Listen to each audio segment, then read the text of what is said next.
Senhor presidente, todos os dias, todas as horas, em todos os lugares, apenas no que diz respeito às ferrovias, num aumento de 38% nos custos das ferrovias, deu um aumento de 5 bilhões de reais. E eu aqui quero lembrar que uma única hidrovia, com 2.700 quilômetros que poderia ter, para escoar toda a Zona Franca de Manaus, que poderia distribuir todo o combustível da região norte do país, centro-norte, a hidrovia Tocantins, que está empatada por uma eclusa em Lajeado, ainda do governo anterior, Fernando Henrique Cardoso, e que está sendo construído outra hidrelétrica em Estreito, no governo Lula iniciou, também sem a eclusa.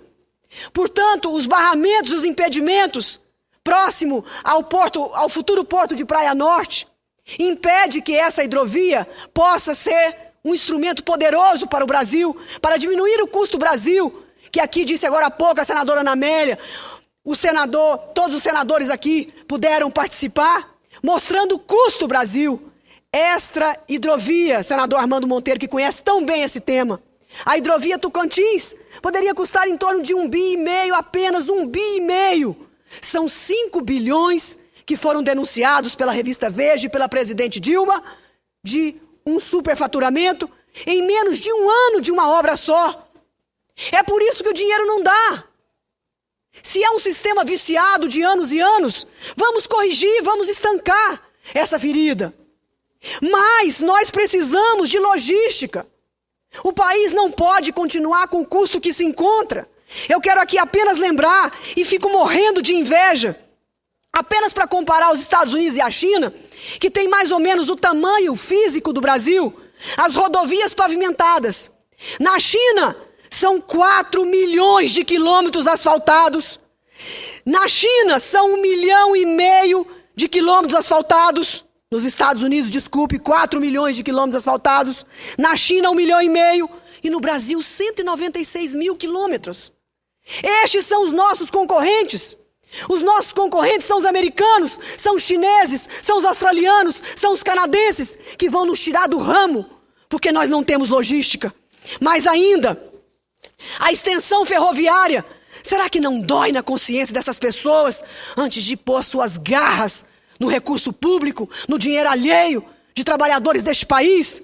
Mostre os números a essas pessoas, mas eles conhecem bem esses números. E as ferrovias dos Estados Unidos somam 226 mil quilômetros.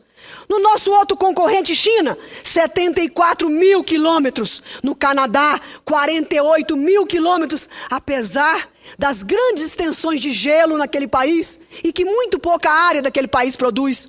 Repito, Estados Unidos, 226 mil. A China, 74 mil. A Índia, 63 mil. O Canadá, 48 mil. A Alemanha, 47 mil. A Alemanha, será que é do tamanho do quê? Amazonas? Do tamanho do Pará? Gente, 47 mil. E no Brasil, 29 mil quilômetros de ferrovia.